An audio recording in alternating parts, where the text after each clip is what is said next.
তাহলে তো ক্ষতি হবে মাননীয় প্রধানমন্ত্রীর। ছাগল দিয়ে তো আর হাল চাষ করা যাবে না। 4 দিন রিজার্ভ ফ্রিজে চলে গেছে, এখন বাজারে মাছ পাবেন না এবং মাংস পাবেন না। যেভাবে আপনি ঘরের টাকা শেষ করে ফেলছেন, বাক্সের টাকা শেষ করে ফেলছেন, আগামী দিনে আপনি তেলের দাম না বাড়ায় কোথায় যাবেন? কোন জাতীয় ইস্যুতে মীমাংসা করার জায়গা সংসদ নয়। সংসদ হলো শুয়োরের খামার, এখানে শুয়োরেরা গুতাগুতি করে। জুলাই সনদের প্রতিটি ইস্যুর উপরে আমাদেরকে মুলতবি প্রস্তাব আনতে হবে। 3 লক্ষ মা বোনের ইজ্জতের বিনিময়ে আজও এই ফিগারটাকে মিলাতে পারে নাই। $234 বিলিয়ন পাচার হয়েছে বললেন, $225 বিলিয়ন তো 15 বছরে বাংলাদেশ আয়ও করে নাই। পত্রিকার হেডলাইন সংসদের ভাষণ হতে পারে। কৃষি কার্ড দিবেন, ফ্যামিলি কার্ড দিবেন, আপনি কি টাকার টাকশাল কি ফ্যাক্টরি বানিয়ে ফেলছেন? আবার বলছেন টাকা ছাড়াবেন না। প্রিয় দর্শক, আপনারা জানেন গত কয়েকদিন ধরে জাতীয় সংসদে গণভোট, জুলাই সনদ এবং সংবিধান সংস্কার কমিশন ইস্যুতে উত্তপ্ত বিতর্ক হচ্ছে। এই ইস্যুকে কেন্দ্র করে বিরোধী দলের ওয়াকআউট, মুলতবি প্রস্তাবের আলোচনা, নানা ইস্যু বা নানা ঘটনা ঘটছে। আজকে এসব বিষয় নিয়ে আমরা আলোচনা করব। আজকে স্টুডিওতে আমন্ত্রিত হয়ে অতিথি হিসাবে এসেছেন এ সময়ের আলোচিত ব্যক্তিত্ব, এক সময়ের বিএনপির নেতা, সাবেক সংসদ সদস্য মেজর অবসরপ্রাপ্ত আখতারুজ্জামান। আখতার ভাই, আপনাকে স্বাগত জানাচ্ছি আমাদের আজকের আয়োজনে। ধন্যবাদ আপনাকে। আপনার মাধ্যমে আপনার অগণিত দর্শকদের সালাম, আসসালামু আলাইকুম। প্রথমেই জানতে চাচ্ছি যে এখনকার সময়ে জাতীয় সংসদে যে বিষয়টি নিয়ে আলোচনা হচ্ছে, তর্ক বিতর্ক হচ্ছে, এই জুলাই সনদ, সংবিধান সংস্কার কমিশন, গণভোট, এটি নিয়ে একটি বিতর্ক তৈরি হচ্ছে। জামাতের পক্ষ থেকে বলা হচ্ছে যে বিএনপি এটার পক্ষে থাকলেও এখন তারা সেটি মানছেন না। আবার বিএনপির পক্ষ থেকে বলা হচ্ছে যে এটা আমরা জুলাই সনদের যে প্রস্তাবগুলো আসছে সেই প্রস্তাবগুলোকে প্রক্রিয়াগত কিছু বিষয়ে তারা বলছেন এবং সেটি তারা মানবেন, এই কথা বলার চেষ্টা করছেন। তো আসলে বিএনপির কথার মধ্যে কিছুটা বৈপরীত্য দেখা যাচ্ছে। এই বিষয়ে আপনি আসলে কি বলবেন, বিষয়টা কিভাবে ব্যাখ্যা দিবেন? ধন্যবাদ ভাই, আপনি যে প্রশ্নটা করেছেন খুবই প্রাসঙ্গিক এবং সাম্প্রতিক কালের।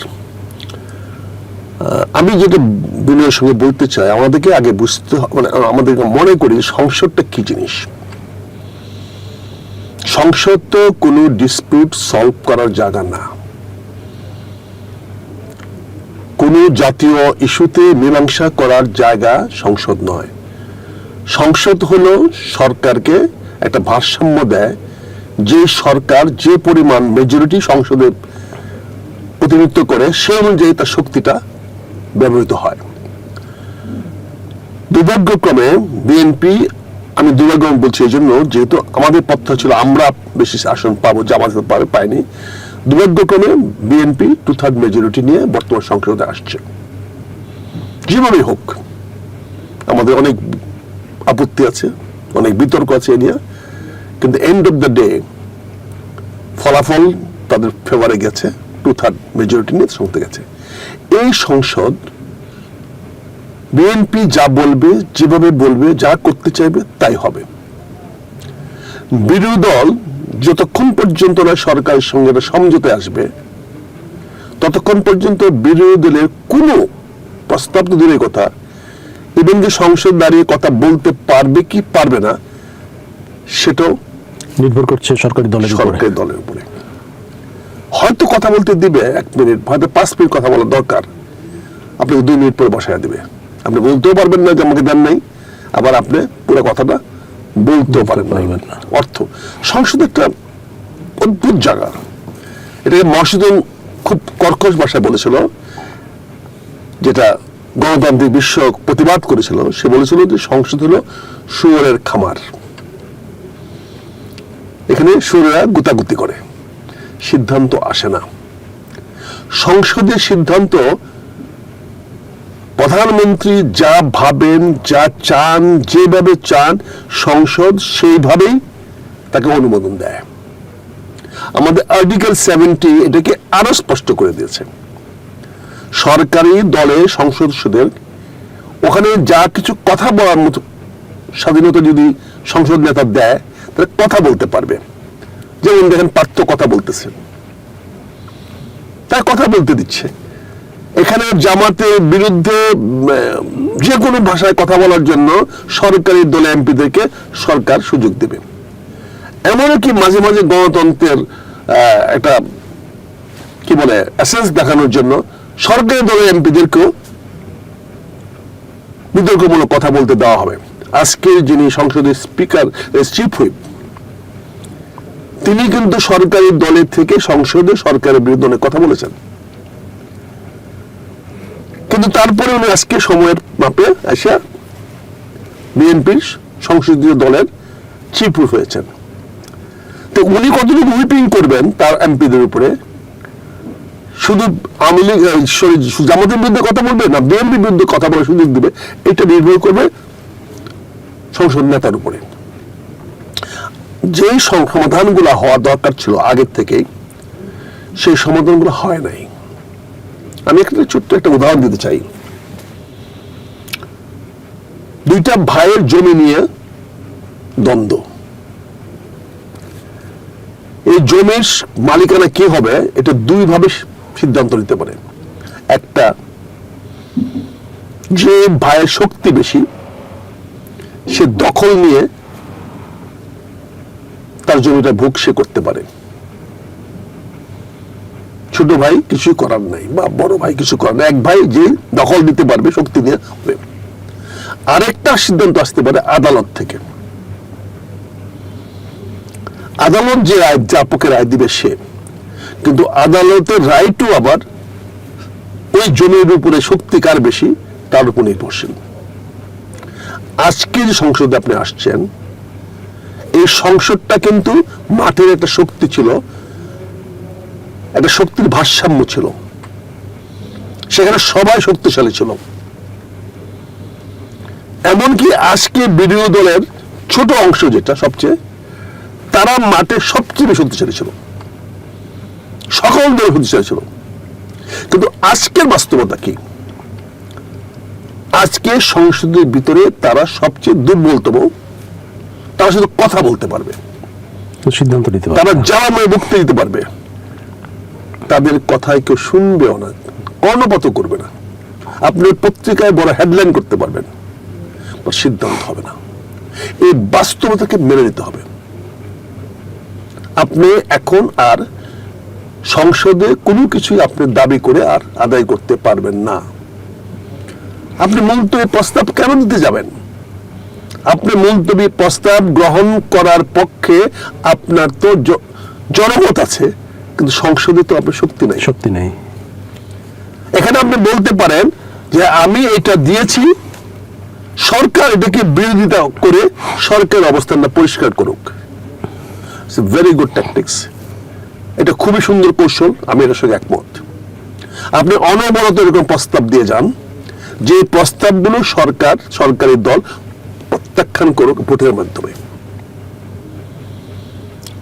এই মন্তব্য প্রস্তাবগুলো দিয়ে আপনি, আমি আমার বিরুদ্ধে অনুরোধ থাকবে, আমি যেটা মনে করি, নট ওয়ার্কআউট। ওয়ার্কআউট করা মানে আপনি ভোটে দিলেন না। ওয়ার্কআউট করা মানে সরকারকে এটার পক্ষে বিপক্ষে যাওয়ার সুযোগ করে দেওয়া হলো, অবস্থান দিলেন না। আপনি বলেন আমি প্রস্তাব দিয়েছি, এটা ভোটে দেন, আমি এখানে গেলে হেরে যাব। তাহলে কি হতো? এটার উপর একটা ভোট হইতো, সেই ভোটে এক পক্ষ হ্যাঁ দিত, আরেক পক্ষ না দিত। তাহলে আজকে সংসদে কি দাঁড়াতো যে বিরোধী দল সংসদে প্রস্তাব এনেছে জুলাই সনদ গ্রহণ করা হোক। এটা 1 ঘন্টা আলোচনা করেন, আধা ঘন্টা আলোচনা, 2 ঘন্টার বেশি আলোচনা করার কোনো স্কোপ নেই, কারণ 2 ঘন্টার বেশি সময় নিলে একে বলে টকড আউট, আলোচনা হয়ে গেছে, ভোটে যায় নাই। এটার সংসদীয় ভাষায় এর কোনো ব্যবস্থা নাই, এর কোনো অ্যাকশন নাই।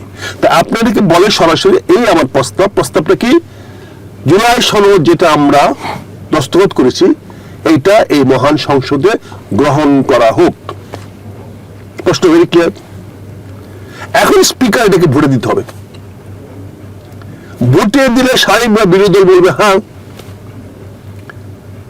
আর যদি সরকারি দল চুপ থাকে তাহলে হ্যাঁ ভোট জয়ী হবে।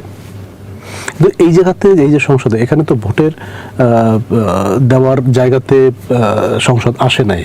কেন আসবে না? ভোট চাচ্ছেন না তো আপনি। আপনি আমি কি বললাম, আপনি যদি আপনি কথাটা শেষ করতে দেন না, আমরা ঢুকে নেই আপনার জিনিসটা, ওই ক্লিকটা ঢুকে নেই আপনার মধ্যে। কেন বলছি, আপনি প্রস্তাব দিলেন, আপনি বিরোধী দলকে বললেন এটা আমি স্পিকার, এটা আলোচনা করার কিছু নাই, এটা আপনি ভোটে দিয়ে দেন। ভোটে দিলে আমি তিনটা অবস্থান হতে পারে। একটা হলো ভোটে দিলেন, প্রথম প্রশ্ন আসবে এটার পক্ষে কে হ্যাঁ বলেন, সাহেবের বিরোধী দল সমোচ্চরে হ্যাঁ বলবে। তারপর প্রশ্ন আসবে এটা বিপক্ষে যে না বলেন। আর এই প্রশ্নের উত্তরে দুটি অবস্থান আছে। একটি, যদি কেউ না না বলে, টোটাল মেজরিটি থাকার পরে যদি সরকার চুপ থাকে, সরকারের 2/3 মেজরিটি সংসদে আছে, তারপরে সরকার চুপ থাকে, তাহলে হ্যাঁ ভোট জয়ী হয়ে যাচ্ছে। আপনি মাইনরিটি ভোট নিয়ে হ্যাঁ ভোট জয়ী হয়ে যাচ্ছে। আর যদি সরকার বলে না, তাহলে সরকার জিতে যাচ্ছে, কিন্তু হেরে যাচ্ছে সরকার, যে সরকার অবস্থান পরিষ্কার করে ফেলল। অর্থাৎ জুলাই সনদ সরকার বাস্তবায়িত করবে না, কারণ একবার যখন না বলে ফেলেছে, তার পরবর্তী পদক্ষেপে সে আসতে পারবে না। আপনি এই জায়গায় সরকার না নিয়ে ওয়াকআউটে চলে যাচ্ছেন, আমি সরকার বলছি আমি তো বাস্তব করবো, আসেন আমরা, কিন্তু আপনি বিল আনতে হবে না, সরকার বিল আনতে হবে। সরকার বিল কবে আসবে, কখন আসবে, সেটা সরকারের কনভিনিয়েন্ট সময় আনবে। আপনার কথা বলতে জানবে না, আপনার মিনিস্টারদের কথা বলতে জানবে না, আপনার টকশো বক্তাদের কথা জানবে না, আপনার বাজার মোকাবেলার মিছিলের মধ্যে জানবে না, গুলিস্তান চত্বরের মিছিলের মধ্যে তো মাধ্যমে আসবে না, ঢাকা বিশ্ববিদ্যালয়ের রাজ্য ভাস্কর্যের আন্দোলনের মাধ্যমে আসবে না।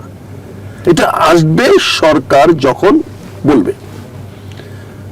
আপনি দেখেন বাংলাদেশের কোস্ট গার্ড একটা অর্গানাইজেশন আছে, জানেন এটা সরকারি বিলে পাশ হয় নাই, এটা বিরোধী দলের বিলে পাশ হয়েছে।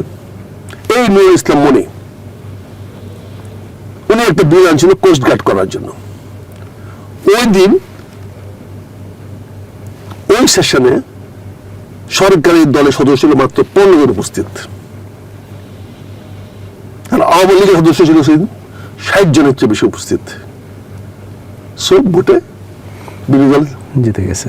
আইন করতে হয়েছে, কোস্ট গার্ড তৈরি করতে হচ্ছে। তো ওয়াকআউটটা কখন করতেছেন? ওয়াকআউটটা করবেন তখন যখন আপনি চাচ্ছেন এই আলোচনা অব্যাহত থাকুক।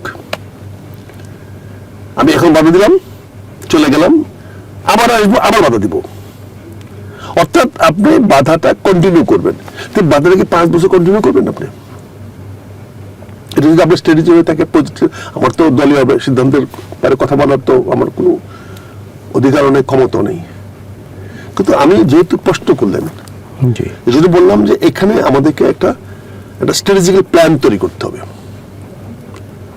জুলাই সনদ সরকার বারবার বলছে আমরা বাস্তবায়িত করব, ধাপে ধাপে করব, সাংবিধানিক ভাবে করব।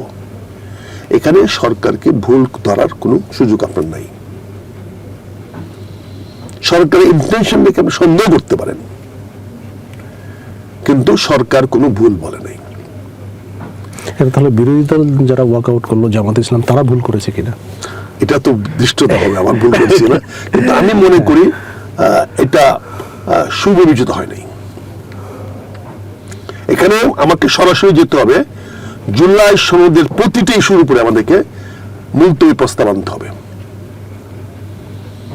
প্রতিটি উপরে। যা জুলাই একটা ভুল নাই, জুলাই প্রতিদিন আমাদের সংসদ সদস্যরা জুলাইয়ের এক একটা অংশকে নিয়ে ভোটে দিতে বলতে হবে যে আমরা এটা বাস্তবায়িত করা হোক, জুলাই সনদের অংশটা বাস্তবায়িত করা হোক, জুলাই সনদের অংশটা বাস্তবায়িত করা হোক, জুলাই সনদের অংশটা বাস্তবায়িত করা হোক, জুলাই সনদের অংশ বাস্তবায়িত করা হোক। প্রতিদিন 40-50 জন সদস্য সংসদে সেই প্রস্তাবগুলো আনবে। একটা আসবে জুলাই সনদ বাস্তবায়িত করা হোক, এবং এটা আলোচনা করা কিছু নাই, এটা আলোচিত বিষয়, বহুত আলোচনা করেছি, বাস্তবায়িত করা হোক, এটা ভোটে দেন। ভোটে দিলে পরে এই 3টা অবস্থা তৈরি হবে: হ্যাঁ ভোট, মৌন ভোট, না ভোট। এখন স্পিকারকে বলতে হবে, যদি মৌন থাকে হ্যাঁ ভোট জয়ী হয়েছে, আর যদি না ভোট পড়ে তাহলে স্পিকারকে বলতে হবে গইনা যে না ভোট যখনই আসবে তখন ভোট গণতে হবে। যখন হ্যাঁ ভোট এগেইনস্টে না ভোট আসবে তখন গণতে হবে। কারণ ওই তখন বললে হবে না যে জুড়ে, কারণ জুড়ে চিৎকার অল্প লোক করতে পারে, তখন এটাকে গণতে হবে ভোটে, অর্থাৎ ভোটে দিতে হবে। তখন বলতে হবে যারা হ্যাঁ ভোট আছেন তারা দাঁড়ান, তারপর যারা না ভোট আছে তারা দাঁড়ান, সে কাউন্ট করবে। তার মানে আপনি সরকারের অবস্থান থেকে স্পষ্টকরণ করে দিচ্ছেন সরকার জুলাই সনদের পক্ষে কি পক্ষে না পরিষ্কার করে দিচ্ছেন। আর যারা মনে করেন যে এইটা রাজপথে ফয়সালা হবে, তাদের কাছে বিনীত অনুরোধ থাকবে রাজপথে ফয়সালা হবে, এতে কোনো সন্দেহ নাই, তো আপনাকে অন্তত মিনিমাম 4 বছর অপেক্ষা করতে হবে। এটা দীর্ঘ প্রক্রিয়ার বিষয়। 4 বছর অপেক্ষা করতে হবে, কারণ সরকারের দুর্বলতম বছর হলো নির্বাচনের শেষ বছর। তখন সরকার জামাইয়ের মতো হয়ে যায়, কোনো অপ্রিয় কাজ করতে চায় না, তখন বিরোধী দল শক্তিশালী হয়ে ওঠে, রাজপথের বিরোধী দল।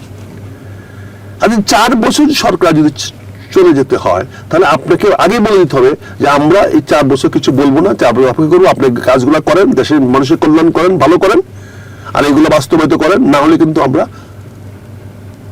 এটাকে আগামী নির্বাচনের আগে অবশ্যই এটাকে জনগণের সামনে নিয়ে যাব। এটা হলো রাজনৈতিক, আমি তো রাজনীতি বলয়ের বাইরে, আমি একজন নগণ্য সদস্য, যেহেতু আপনি একটা মিডিয়া পক্ষে আসছে, আমি ব্যক্তি স্বাধীনতা এবং মত প্রকাশের স্বাধীনতার সুযোগ নিয়ে কথাগুলো বললাম।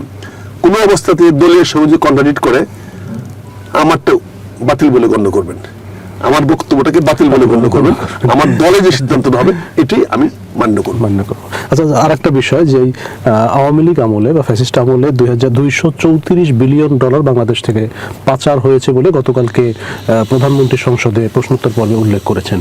তো এই বিষয়টা আপনি কিভাবে দেখছেন? আমি মাননীয় প্রধানমন্ত্রীদের কাছে অনুরোধ করব যে এই ধরনের রূপবানের গল্প না বলাটাই বোধহয় ভালো। বঙ্গবন্ধু শেখ মুজিবুর রহমান কন্ট্রোভার্সি হয়েছে যখন বলেছে 30 লক্ষ শহীদের বিনিময়ে। এই 30 লক্ষ শহীদ আজও কেউ মিলাতে পারে নাই। 3 লক্ষ মা বোনের ইজ্জতের বিনিময়ে আজও এই ফিগারটা কেউ মিলাতে পারে নাই। তাতে কন্ট্রোভার্সি হয়েছে, বিতর্কিত হয়েছে জাতির পিতা। আজকে মাননীয় প্রধানমন্ত্রী 234 বিলিয়ন ডলার পাচার হয়েছে বললেন। 225 বিলিয়ন ডলার তো 15 বছরে বাংলাদেশ আয়ও করে নাই। মূল অর্থনীতি প্রবাহ ছিল না 234 বিলিয়ন ডলার। আমি বলছি না আওয়ামী লীগ টাকা পাচার করে নাই, কিন্তু এটাকে আপনি জাস্টিফাই করে দিলেন, বিকজ আপনার ক্লেমটা ইজ নট কারেক্ট। আমার বাবা খুন হয় নাই, কিন্তু আমি আপনাকে বলতেছি আমার বাবাকে খুন করছেন, তাহলে কি এটা হবে? প্রথম তো আমার বাবা খুন হইতে হবে, তারপরে এখানে তো বলতে হবে প্রথমে স্পষ্ট করে কত মিলিয়ন বিলিয়ন ট্রিলিয়ন ডলার পাচার হয়েছে, হিসাব কোথায় দেন? এই খাতে এই খাতে এই খাতে এই খাতে এই খাতে হিসাব করে বলেন এই এত টাকা পাচার হয়েছে, তারপরে বলেন কে করেছেন। তো এখানে এই ধরনের বক্তব্য প্রধানমন্ত্রীদের যখন দেওয়া হয়, তখন প্রধানমন্ত্রীদের বক্তব্যটা প্রশ্নবিদ্ধ হয়। প্রধানমন্ত্রী সংসদে সঠিক কথা বলছেন না বা সত্য কথা বলছেন না, এই ধরনের একটা অবয়ব বা আবহ তৈরি হয়, যেটা একজন প্রধানমন্ত্রীর কি বলে গ্রহণযোগ্যতাকে প্রশ্নবিদ্ধ করে, তার বক্তব্যের গ্রহণযোগ্যতাকে। কারণ আপনি যদি এরকম বক্তব্য দেন যে বক্তব্যটা আপনি এস্টাবলিশ করতে পারছেন না, পরবর্তীতে আপনার বক্তব্যগুলোকে মানুষ গ্রহণযোগ্য বলে মেনে নেবে না।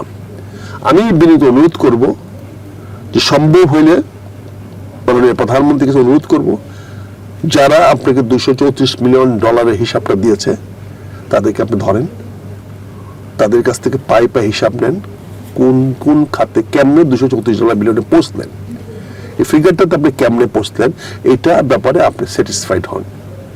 আপনি আগে সন্তুষ্টি নেন, তারপরে জাতিকে আবার পুনরায় দরকার পড়লে কারেক্ট ভার্সন জানান। পত্রিকার হেডলাইন সংসদের ভাষণ হতে পারে না, সংসদে কেউ অসত্য কথা বলতে পারে না, সংসদকে নিয়ে কোনো পত্রিকায় রূপবানের গল্প বানাতে পারে না। বস্তুনিষ্ঠ হতে হবে, শতকরা শতভাগ সত্য হতে হবে। এখানে গ্যাস মনে হয়, ধারণা করছি, এই ধরনের বক্তব্য সংসদে দেওয়া যায় না। সংসদে যারই বক্তব্য দেন, যেই দেন, সেই বক্তব্য কখনই পল্টন মাঠের বক্তব্য হতে পারবে না। এখানে আপনি বলতে পারবেন না লাখে লাখে মানুষ মারা গেছে, গনিয়া দেখলো 1020, বুঝছেন না? এটা বলা যাবে না, এটা পুঁথিতে লেখা যেতে পারে, কিন্তু সংসদে হিসাব করে বলতে হবে 234 million billion 0.32.4567 billion to the last pie, you have to say. তো এটা মাননীয় প্রধানমন্ত্রীকে যারা কথা বলেন, হয়তো মাননীয় প্রধানমন্ত্রীর বক্তব্যকে ডিফার করলে অনেকে ব্যক্তিগতভাবে আমাদের আক্রমণ করবেন। আমরা সে আক্রমণ শিকার হয়ে আসছি অতীত, আগামীতে হতে কোনো আপত্তি নাই, কিন্তু যেটাকে মনে করি সঠিক সেটাকে বলার চেষ্টা করব। আরেকটা বিষয় একটু জানতে চাই, সেটা হচ্ছে জ্বালানি সংকট নিয়ে বাংলাদেশে এখন বেশ একটা টালমাটাল অবস্থা। বিশেষ করে মধ্যপ্রাচ্যের যুদ্ধের কারণে বাংলাদেশে জ্বালানির একটা সংকটের চেয়ে অব্যবস্থাপনাটা এখানে বড় ভূমিকা পালন করছে বলেই বিভিন্ন গণমাধ্যমে এসেছে।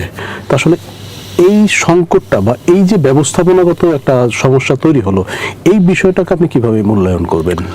আপনি সঠিক বলেছেন, এই সংকটটা যত না বেশি মজুদ তার চেয়ে বেশি ব্যবস্থাপনা। এই ব্যবস্থাপনার কারণেই আজকে তেলের মজুদ এই অবস্থা হয়েছে। প্রথম দিন জ্বালানি মন্ত্রী যে বক্তব্যটা দিয়েছিল সেখানে থেকে ক্রাইসিস শুরু হয়ে গেছে। তিনি প্রথম বক্তব্য ছিল তেলের মূল্য বাড়ানো হবে না। তার মানে কি? মানুষের মধ্যে একটা আশঙ্কা তৈরি হয়ে গেছে, মানে তেলের মূল্য বাড়তে পারে। অর্থাৎ তেলের মূল্য বাড়ানো নিয়ে কেউ না কেউ চিন্তা করছে, কেউ না কেউ আলোচনা করছে, কেউ না কেউ প্রস্তাব আসছে। তাহলে একটা মানুষ যখন অনিশ্চয়তায় পড়ে, একটা পিপিলিকা বর্ষা আসার আগে তার খাদ্য সংগ্রহ করে। আমি রোজার 1 মাস আগে বাজার বেশি করি, রোজার মাসে আমি একটু বেশি খাবো, এই জন্য এটা হিউম্যান টেন্ডেন্সি। আমি যখন শুনি ইলিশ মাছের মৌসুম আসতেছে, এখন মাছ ধরা শুরু হয়ে যাবে বা মাছ ধরতে দিবে না, এখন ঝটকা বন্ধ করবে, তাহলে আমি যদি ইলিশ প্রেমিক, আমি 4টে জায়গায় 8টা ইলিশ মাছ কিনে আমার ফ্রিজ ভরে রাখি। আমি খাদ্য প্রিজার্ভ করি বলি তো আজকে এই ফ্রিজের বাজার এত হই হই করে বাড়তেছে। যেখানে আগে আপনি 4টা থেকে 5টা দোকান ছিল স্টেডিয়াম মার্কেটে ফ্রিজের দোকান, এখন বাংলাদেশের এমন কোন গ্রাম গলি বাজার নাই যে বাজারে ফ্রিজের দোকান নেই। তার মানে সবাই তো ফ্রিজে খাবার প্রিজার্ভ করতেছে। তার মানে 2 থেকে 3 দিন বা 5 দিনের খাবার অলরেডি উইদাউট ইউজ, আনইউজড অবস্থায় পড়ে আছে। এই যে একটা বাড়তি চাহিদা হয়েছে, এটা কি বাজারে ইম্প্যাক্ট পড়বে না? আজকে যখন আপনি তেলের কথা বলেছেন, তেলের দাম বাড়াবেন না, তখন আমার ধারণা হয়েছে, সন্দেহ হয়েছে, যে কোনো সময় সরকার তেলের দাম বাড়িয়ে দিতে পারে। অতএব আমি যখন একটা বাইক চালাই, আমাকে চিন্তা করতে হবে, আমার যদি 5 লিটার তেল লাগে, তাহলে আমি এখন আমাকে 2 লিটার তেল দিয়েছে, আমি 1 দিন চালাতে পারবো। তাহলে আমি কাজ করি না কেন? আমার তো 7 দিন আর চালানোর দরকার নাই। প্রতি তেল পাম্পে গিয়ে 2 লিটার তেল সংগ্রহ করি, আমার বাড়িতে নিয়ে জেরিকেনে রেখে দিই, ড্রামে রেখে দিই। আমি সারাদিন যদি 20টা দোকান ঘুরে ঘুরে 1 ঘন্টা লাগুক, আমি যদি 20 দুগুণে 40 লিটার তেল সংগ্রহ করে ফেলেছি। 40 লিটার তেল এনে আমি আমার একটা জেরিকেনে বা ড্রামে রেখে দিয়েছি। পরবর্তী 10 দিন তো আমি সেফ, আমি পরের 10 দিন কাজ করবো। এরকম ভাবে যদি 1 লক্ষ মোটরসাইকেল 10 দিনের তেল সংগ্রহ করে ফেলে, তাহলে কত লক্ষ লিটার তেল চলে গেছে। একইভাবে একটা ট্রাক ড্রাইভার জানে যে আমার যে তেল লাগে আমি একটা ট্রিপ দিতে পারবো, পরে আমি কোথায় তেল পাবো। তার চেয়ে আমি 2 দিন ট্রিপ দিব না, আমি খালি বিভিন্ন জায়গায় গিয়ে সংগ্রহ করবো, এনে আমি রেখে দেব, যাতে পরবর্তী সংখ্যা দুইটা দিতে পারে, আমার যেন তেলের ঘাটতি না হয়। আর যদি তেলের দাম বাড়ায় দেয় তাহলে আমি তো রাজা হয়ে গেলাম, দৌলতবান হয়ে গেলাম, আমার তেলটা বিক্রি করে আমি কাটতে পারবো। একইভাবে গাড়িওয়ালা কি ভাবতেছে, আমার তো 5 দিন 7 দিনের কাজ বন্ধ হয়ে যাবে, প্লাস একদিনই কাজে বন্ধ হোক, আমি ডিপো ঘুরে ঘুরে ঘুরে আমি খালি তেল সংগ্রহ করি, 20 লিটার তেল দিই, 15 লিটার তেল দিই, আমি ঘরে রাখি। এইটা হয়েছে একমাত্র ওই মন্ত্রী সাহেবের সে বচনে। অথচ উনি যদি বাপের বেটার মতো সাহস করে বলতো আজ থেকে এই মুহূর্তে তেলের দাম আমি ডাবল করে দিলাম, তেলের ডিমান্ড 4 ভাগের 1 ভাগ 10 ভাগের 1 ভাগ কমে যেত। আপনাকে তো সহ্য করতে হবে, যে সমস্যাটা কালকে ফেস করবেন এটা আজকে ফেস করার নাম হচ্ছে লিডারশিপ। যে সমস্যাটা আগামী দিনে হবে এই সমস্যাটা আমি আজকে ফেস করে সলভ করবো, যদি আগামী দিনে সমস্যা না হয়, এটার নাম হচ্ছে নেতৃত্ব। এই নেতৃত্ব দিয়ে দিব। এখন আপনি যে জায়গায় গিয়েছেন, আপনি যেভাবে তেলের ঘাটতিতে পড়েছেন, যেভাবে আপনি ঘরের টাকা শেষ করে ফেলছেন, বার্ষিক টাকা শেষ করে ফেলছেন, আগামী দিনে আপনি তেলের দাম না বাড়ায় কোথায় যাবেন? বিশ্ববাজার থেকে $105 তেল কিনবেন না, আপনি আমাকে $30 তেল বিক্রি করবেন। এত বড় ধনবিত্তশালী সরকার তো আপনি নন। তারপরে আপনি রেশন কার্ড দিবেন, কৃষি কার্ড দিবেন, ফ্যামিলি কার্ড দিবেন। আপনি কি টাকা টাকশাল কি ফ্যাক্টরি বানায় ফেলছেন? আবার বলছেন টাকা ছাড়াবেন না। আপনি কি গোল্ড রিজার্ভ আছে? আপনার যে 35-32 বিলিয়ন ডলার হিসাব আছে, অলরেডি তো $4 বিলিয়ন খরচ করে হচ্ছে এই কদিনের তেল আর এয়ার দিতে গিয়ে। তাহলে সামগ্রিকভাবে এটা পুরো অব্যবস্থাপনার কারণে এটা হয়েছে। সময় মতো সিদ্ধান্ত নিতে পারছেন না, decision delayed is no decision. বুঝতে পারছেন? কাজে আপনি ডিসিশন ডিলে করতেছেন কেন? আপনি অপারেশন করতে হবে, এটা আজকে না করলে কালকে আরো ক্রিটিক্যাল হবে, পরশু আরো ক্রিটিক্যাল হবে, 4 দিন পরে রোগী আরো ক্রিটিক্যাল হবে, তখন অপারেশন করার পরে রোগী বাঁচবে না। বাংলাদেশে তো তেল উৎপাদনও হচ্ছে, বিশেষ করে অকটেনটা বাংলাদেশ তো আমদানি করে না। অকটেনটা তো বাই প্রোডাক্ট, জি, অকটেনটা তো আমার ডিমান্ডও কম। অকটেনের তো দাম কমলেও কিছু আসে না, বাড়লেও কিছু আসে না, এটাই করে। আমার মেন হলো ডিজেল, এবং ডিজেলটা আমি সরাসরি ডিজেল আনতেছি না, আমি ক্রুড অয়েল আনতেছি, সেখান থেকে আমি রিফাইন করে পাচ্ছি।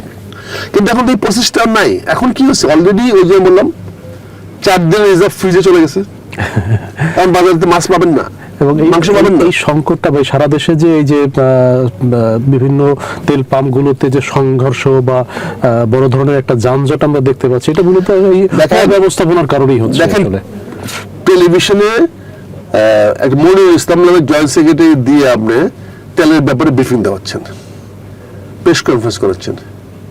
সে নিজেও বলতে পারছে না, 3টা স্টেটমেন্ট দিয়েছে কি কতটুকু তেল মজুদ আছে, কতটুকু ডিমান্ড আছে, এটা স্পষ্ট করে সে বলতে পারছে না। অথচ তাকে দিয়ে আপনি টেলিভিশনে প্রেস বিজ্ঞপ্তি করতেছেন।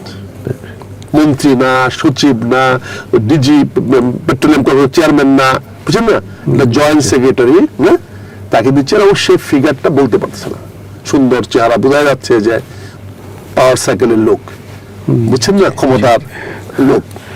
তো এই যদি করেন তাহলে তো ক্ষতি হবে মাননীয় প্রধানমন্ত্রীর। ছাগল দিয়ে তো আর হাল চাষ করা যাবে না। আপনি ছাগল দিয়ে যদি আপনি হাল চাষ করান তাহলে এই অবস্থা হবে। ফটং ফটং কথা বলা মানে ফটং ফটং কথা বললেই ভালো মন্ত্রী না। কাজে আপনাকে তো বলতে হবে, তেলের ক্রাইসিসটাকে আপনি অলরেডি এমন জায়গায় নিয়ে গেছেন, তেল আমদানি করে এখন আপনি সমাধান করতে পারবেন না। রাশিয়াতে আনবেন এত লক্ষ টন, অমুক হাসতে এত লক্ষ টন, আপনার টাকা কই? আপনি অর্ধেক দামে আনলে তো অর্ধেক দামে টাকা কই? আপনি আসল টাকা যাচ্ছেন না কেন?